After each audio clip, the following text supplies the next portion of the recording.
பெண்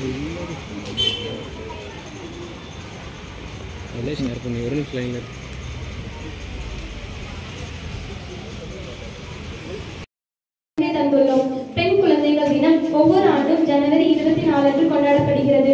இந்நாள் கொண்டாடுவதற்கான திட்டங்களை பற்றியும் பெண் சமத்துவம் பற்றியும் விழிப்புணர்வுகளை உங்களுக்கு வாழ்த்து பாடப்படுகிறது.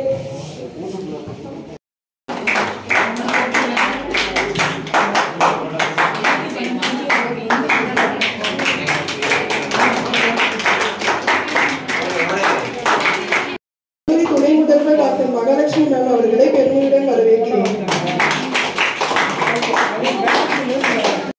ப்ரோக்ராம் நடத்துறதுக்கு நல்லா இது பண்ணியிருந்தாங்க. இன்றைக்கும் வந்து இந்த மக்களுக்கு போய் சேரணும், எல்லாம் பிரிவு மக்களுக்கு சேரணுங்கிறதுல இந்த மருத்துவ அதிகாரி வந்து ரொம்ப ஒரு முனைப்போட எல்லா விஷயங்களுக்கும் எந்த ப்ரோக்ராம் இருந்தாலும் இந்த மக்களுக்காக தான் நடத்த சொல்லுவாங்க. அதே மாதிரி இன்றைக்கும் வந்து இந்த ப்ரோக்ராம் வந்து சலைச்சவங்க கிடையாது. பெண் பிள்ளைகள் வந்து எல்லா விதத்திலுமே வந்து சிறந்தவர்கள் தான். அது ஆண்களும் ஒத்துக்கிட்டு தான் இருக்காங்க. இப்போதைய ஆட்கள் பார்த்தீங்கன்னாக்க ஆளாகின்றனர். அது மெல்ல மெல்ல மாறி பெண் குழந்தைகளுக்கான சமத்துவம் மற்றும் சமூகத்தில் அவர்களுக்கான சமூக எனக்கு ஸ்கூல் ஃபீஸ் கட்டணும்ப்பா. ஸ்கூல் ஃபீஸ் கட்டலன்னா எக்ஸாம் எழுத விட மாட்டேன். நான் ஸ்கூலுக்கே வந்து கட்டிக்கிறேன்மா. சரிப்பா.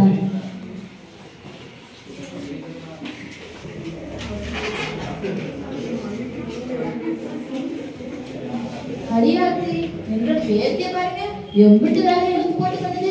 பொறுப்பு வந்துருக்கிற பொறுப்பு மட்டும் என்ன எனக்கு இப்போலாம் டியூஷன் போகவே பிடிக்கலடி. என்னாச்சுடி? நம்ம டியூஷன் ஆப்போசிட்ல இருக்கிற அங்கிள் என்னை டெய்லி ஃபாலோ பண்றாரு. அப்படிதான் ஒரு நாள் நான் தனியாக நடந்து போகும்போது எங்கிட்ட தப்பா நடக்க முயற்சி பண்றாரு. நான் ஓடி வந்துட்டேன். ஏமா முகாலம் வாடி போயிருக்கு? ஒரு பிரச்சனைப்பா. என்னாச்சுமா? எங்க டியூஷன் ஆப்போசிட்ல இருக்க அங்கிள் என்னை டெய்லி ஃபாலோ பண்றாருப்பா. இல்ல தப்பா நடக்க முயற்சி பண்றாரு. நான் ஓடி வந்துட்டேன்ப்பா. நீ கவலைப்படாதம்மா, நீ பயப்படாம டியூஷன் போ, அப்பா நான் பாத்துக்கிறேன். சரிப்பா. அப்பா இல்ல பாப்பாவை ஸ்கூல் விட்டுட்டு வந்துட்டீங்களா? வந்துட்டேன். பாப்பாக்கு ஸ்கூல் ஃபீஸ் கட்டணும், காசு என்ன பண்ணனே தெரியலம்மா. இன்னைக்கு நம்ம வீட்டுக்கு ஒரு நர்சம்மா வந்தாங்க. அவங்க கிட்ட நம்ம வீட்டை நடத்துறத பத்தி சொன்னேன். அவங்க ஏதோ ஸ்கீம் பத்தி சொன்னாங்க. கஸ்தூர்பா காந்தி பாலிகா வித்யாலயா இந்த திட்டத்தின் மூலமா கிராம வகுப்பு வரையிலான பெண் குழந்தைகளுக்கு உள்ளடக்கியது. அதுவும் இல்லாம அவங்களுக்கு இலவச கல்வி, உறைவிடம், தங்குமிடம், சீருடைகள் திட்டம் மூலமா கல்லூரி படிக்கும் மாணவர்களுக்காக மாதந்தோறும் ரூபாய் 1000 ரூபாய் வழங்குறாங்க. இதை தற்போது என்ன சொல்லிட்டு அம்மா போதும்மா, இப்படி எல்லாம் கவலைப்பட வேண்டாம். நம்ம தமிழ்நாடு அரசு நிறைய திட்டங்களை கொண்டு வந்திருக்காங்க. அதுல ஒண்ணுதான் ராமாவர்தம் புதுநிதி திட்டம்னு சொல்லி அந்த நிதியுதவி மூலமா என்னோட கல்யாணத்தை நீங்க சிறப்பா செய்யலாமா? பின்னாடி ஃபாலோ பண்ணிட்டு வராருடி. ஆமாடி வராங்க. சரி, நான் எங்க அப்பா கால் பண்றேன். பண்ணடி. ஹலோ அப்பா. ஹலோ சொல்லுமா. அப்பா இன்னைக்கு வந்து அங்கிள் ஃபாலோ பண்ணிட்டு வராங்கப்பா. ரொம்ப பயமா இருக்குப்பா.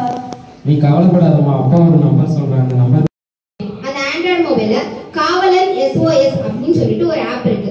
அந்த ஆப்பை டவுன்லோட் பண்ணி உங்க பொண்ணு கையிலயோ இல்ல உங்க சார்ந்தப்பட்ட பெண் பிள்ளைங்க கையில கொடுத்துருங்க.